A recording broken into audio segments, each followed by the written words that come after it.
Idadismo é a forma de discriminação com base na idade, portanto toda a gente pode sofrer idadismo, mas são sem dúvida as pessoas mais velhas que mais sofrem e é nelas que nos vamos focar neste episódio. Como qualquer forma de opressão sistémica, idadismo pode ser institucional, quando se manifesta através de ações e políticas de instituições. Pode também ser cultural, por exemplo, na representação de pessoas mais velhas que vemos na média e até através de ditados populares como burro velho não aprende línguas. Pode ser também interpessoal, nas interações que temos entre nós, por exemplo, na recusa de pessoas mais velhas no mercado de trabalho, e ainda interiorizado, quando absorvemos estes estereótipos nocivos sobre idade e os aplicamos a nós próprios. Portugal é o terceiro país da União Europeia com a maior taxa de pessoas idosas, mas embora tenhamos uma população cada vez mais envelhecida, tanto a nossa sociedade como o nosso Estado continuam a negligenciar e a abandonar esta grande e importante parte de nós que são as pessoas mais velhas. Mais de um quarto da população portuguesa tem 65 ou mais anos, sendo que 60% destas pessoas, a mais de metade, vive sozinha ou com pessoas do mesmo grupo etário. Portugal é também o terceiro país da União Europeia com uma maior taxa de pessoas com 65 ou mais anos atualmente empregada, ainda a trabalhar, e somos também o país da União Europeia em que mais pessoas com 65 ou mais anos indicam ter depressão crónica, sendo as mulheres muito mais afetadas. Vamos falar agora sobre alguns factos, dados e estudos estatísticos, porque a realidade é demasiado assustadora e não podemos continuar a ignorá-la.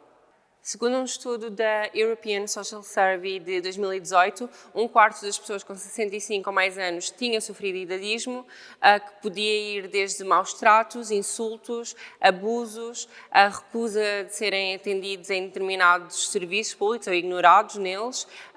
e paternalismo até, sendo a forma mais extrema desta violência, deste idadismo, violência psicológica, sexual, física ou económica e também negligência e abandono. Embora, segundo a APAV, a maioria dos crimes e violência contra pessoas idosas aconteça na sua própria casa, a violência em contexto institucional, por exemplo, em lares, é uma realidade também, sendo que a Organização Mundial de Saúde estima que 2 em cada 3 trabalhadores destas instituições inflijam ou tenham infligido pelo menos uma vez maus tratos às pessoas idosas que estão a seu cuidado. E esta violência, venha de quem vier, pode ter várias formas, como dar medicação a mais ou a menos, negligência, desnutrição, desidratação e falta de higiene também. E estas manifestações de violência e maus tratos têm não só consequências óbvias físicas, mas também psicológicas devastadoras, levando a casos graves de ansiedade e depressão crónica que acabam por afetar a sua saúde e podendo mesmo ser fatais, em alguns casos. A Organização Mundial de Saúde define como envelhecimento ativo a participação ativa, contínua, social, cívica, cultural e económica nas idades avançadas e considera também que os fatores que condicionam a qualidade de vida das pessoas idosas são exatamente dar-se ou não esse envelhecimento ativo, a proteção social que o Estado providencia e o fator mais determinante de todos, os seus rendimentos.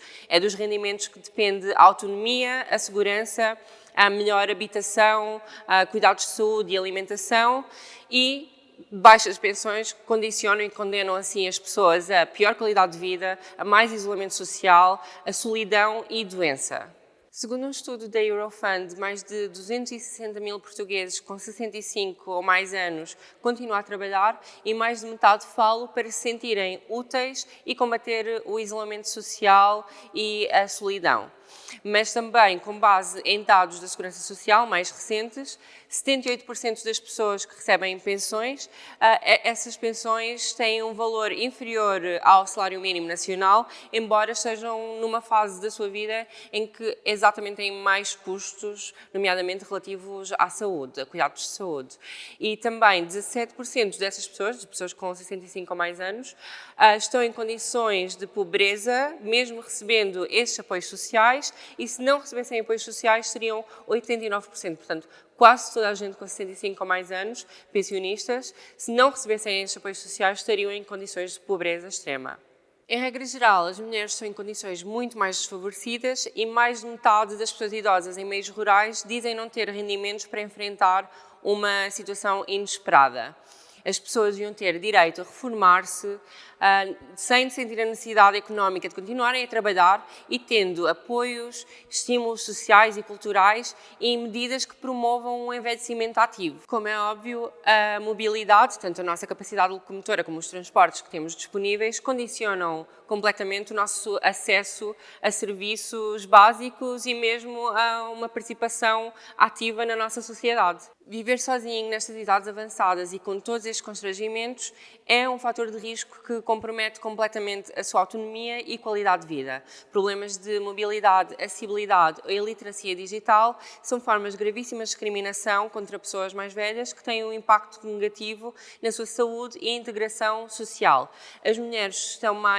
estão numa posição de maior vulnerabilidade e risco social, pois por norma têm escolaridade mais baixa, têm uma maior esperança de vida, mas um menor número de anos de vida saudável, maior risco de pobreza, vivem mais sozinhas e têm uma percepção mais negativa da sua saúde, por vezes por causa de alguma incapacidade ou doença crónica que tenham. Estudos como o de Becca-Levy comprovam que a degradação de capacidades físicas e cognitivas em idades avançadas resulta não só de um processo biológico, óbvio, mas também de um processo social. Crianças com até menos de 12 anos já tinham interiorizado estereótipos idadistas e tinham medo de envelhecer, e esse medo é tal que se vai solidificando à medida que envelhecemos, tanto que chegamos a uma determinada idade mais avançada e quase que cumprimos essa profecia, condenamos-nos a nós próprios a sentir e a ser o que aprendemos erradamente que pessoas idosas são e sentem.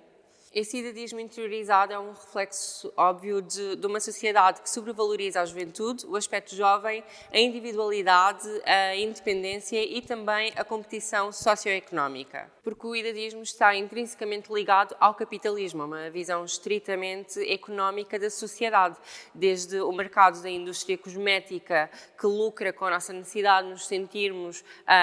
e parecermos mais jovens, mas principalmente por esta perspectiva capitalista da sociedade que vê as pessoas quase como animais de produção, tipo uma vaca leiteira, que lhes dá valor, ou que nos dá valor, de acordo com o nosso potencial económico e de produtividade. Nessa perspectiva, pessoas idosas são só vistas não só sem valor, mas com um valor negativo, quase como um fardo, pois dependem, de certa forma, mais do estado social,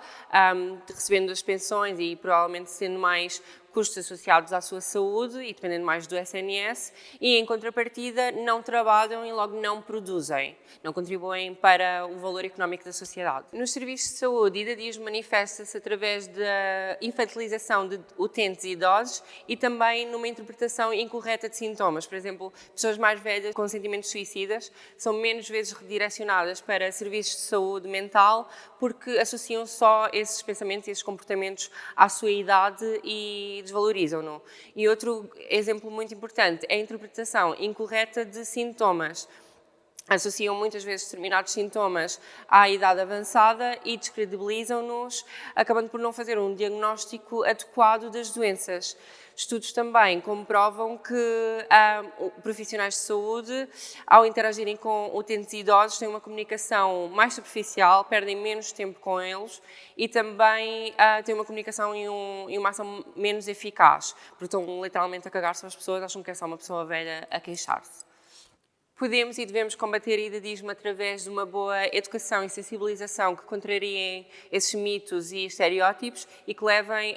as pessoas a reconhecerem a existência de idadismo na sociedade e o seu impacto na mesma. Intervenções intergeracionais também são provados de grande importância, portanto são necessárias ações e medidas que combatam essa barreira entre gerações e criando assim mais empatia e promovendo cooperação entre elas. São necessárias políticas e melhor legislação que combatam e reduzam a discriminação com base na idade e também a desigualdade e injustiça no tratamento e acesso. Para além disso, é urgente incentivar e facilitar o acesso à informação e à educação, por exemplo, através de universidades séniores, também promover atividades socioculturais e incentivar a prática de exercício físico. É necessário implementar medidas que melhorem o número de anos de vida saudável, que facilitem e incentivem o uso de tecnologias de informação e de comunicação, que protejam a saúde mental, que aumentem os rendimentos, que aumentem a escolaridade também, que criem redes de apoio e também que eliminem esta desigualdade clara entre géneros. E pessoas mais velhas, pessoas idosas devem ser incluídas, têm que ser incluídas na elaboração destas medidas de forma que sejam adequadas à sua diversidade e aos diferentes contextos de envelhecimento. Ao sermos ativamente idadistas ou ao não combatermos este idadismo sistémico, estamos não só a negligenciar uma parte tão grande e tão importante da nossa sociedade, tão merecedora da nossa empatia, mas estamos também a discriminar e a legitimar violência contra os nossos eus futuros.